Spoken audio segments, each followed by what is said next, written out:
Hi everyone, it's Morag from York Professional Pet Sitting and Dog Walking, and we are here with Natalie from Paws in the Bath, and she works at the Aurora store, but they also have locations in Newmarket, Keswick, and way down south of the beaches. They're closed right now, unfortunately, which is why you're probably listening to this because your favorite hairdresser is closed and you need some help. So we already did a video that you can see on nail clipping. And now we're going to talk about if your dog's hair's getting too long, maybe around the eyebrows, or like one of our clients, the Papillon, who's getting really long pants. Or if they're getting matted. And so, Natalie, what would you advise about clippers or scissors? Okay, so we'll start with brushing because that would be the best option. It's the safest, it's what we should be doing every day anyways when you've got a longer haired dog. So the two main brushes that you would want to be using are your comb. So I like a comb that's got a narrow side and a wider side, because if you've got a knot, you can use the wider side to loosen up the mat a little bit before you pull it out with the thin side. As well as your slicker brush, okay? So it's wire bristles, and this works really well on really any type of coat, whether it's a curly coat, straight coat, if you've got a poodle, you've got a Shih Tzu, you've got a Golden Retriever, Papillon, any of them, they all work really well. So you're gonna wanna use the slicker brush first. Go over the whole dog, and you'll actually notice when you hit a mat, when you're brushing, it will make a different sound. So go piece by piece, section of the dog, and the slicker brush is really good because it will loosen up any of those knots the dog has. Other option is if you run into a really large mat, you find that you can't loosen up with the brush, get some cornstarch, rub cornstarch in the mat, and then start brushing with your slicker brush. Okay, so I use my slicker brush first to try to loosen up as much as I can. Then from there, I would go ahead and brush through the whole dog with the comb. If you have a mat, you want to see how close the mat is to the skin. So what I try to do is with kind of the edge of my comb, I'll hold the mat and kind of try to pull it apart piece by piece. If you're trying to pull it out all as one hunk, it's not going to work and your puppy's not going to be very happy with you, which I know we don't want. So try to go section by section. You can also, depending what kind of coat your dog has, they also sell combs that are quite large and much wider teeth, which is a lot easier to get through a knot as well.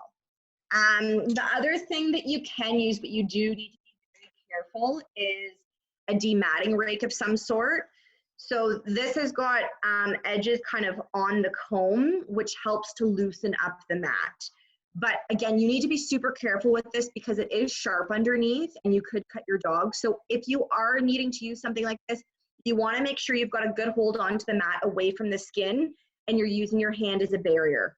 Because if you were doing this on a corner of an ear and you accidentally, get the leather, it could cut them. Okay, so I wouldn't recommend going to this extent, but if you really need to, you can use a dematting rake. But yeah, your two main ones are your slicker brush and your comb.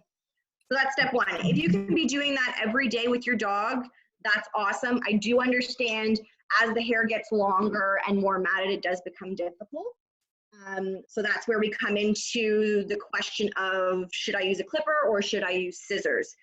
So I would suggest, if you do feel the urge to go ahead and, start trimming your dog, I wouldn't suggest using a blade on the clipper. So I'll show you here. I've got my clipper. So if you buy a professional clipper like this, it will usually come with one blade. Okay, so the problem is with these blades, they are sharp. So if you're using this and say the mat is pulling on the skin, it can cut them. So I really wouldn't suggest going ahead and using any type of blade. It's too risky. You don't want to end up at the vet with a big vet bill, an infection. So when you get a clipper like this, what you can buy is what's called a clip comb. They come in different lengths, anywhere from 1/8 of an inch to 1 inch. And what you can do is then attach it onto the clipper. Okay, so this gives you essentially a guard that you're still able to cut the hair, but you're not going to cut them. Okay, it's you can see like it's a full guard. So again, you could cut them with the really short ones, but it's highly unlikely. So I would suggest if you're wanting to clip them, get a clip comb as a guard just to be a bit safe. Okay. Now from there, scissoring. So I really would not recommend client scissoring at home just because your dog is moving, your hand's not steady. It just takes one wrong move for you to cut them. So I know a big concern right now is around the face and the eyes, the corners of the eyes and the visor, because it all falls down. They can't see it's getting into their eyes. So if you guys are gonna go ahead and try to use scissors, one, I would say go buy, like I wouldn't be using kitchen scissors. I would go to the pet store and buy scissors that have the rounded edge on them. They're much safer, less likely to cut. The next thing I would suggest is using your comb and pulling your hair up and using your comb as a guard and scissor over top of the comb. That way you know there's no skin that you're potentially gonna cut. So as for the Papillon with the long hair on the bum, what I would first do is if you've got the clipper and you can get a clip comb, use that to get the bulk of the hair off, you know, usually on the outside and in the middle where they can have accidents and it runs down. Clip first. Then from there, if you do want to use your scissors, like I said, use the comb, pull the hair away, and then scissor on the outside of the comb so you're not ripping it.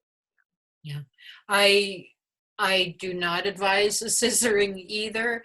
I think you guys would be much better to wait until your vet opens in hopefully a couple of weeks, if not sooner, and get the guard on, because you don't want to be going to emergency care right now or ever. But okay, so that's great information. So we are going to stop this one and we'll be back with another video in a minute.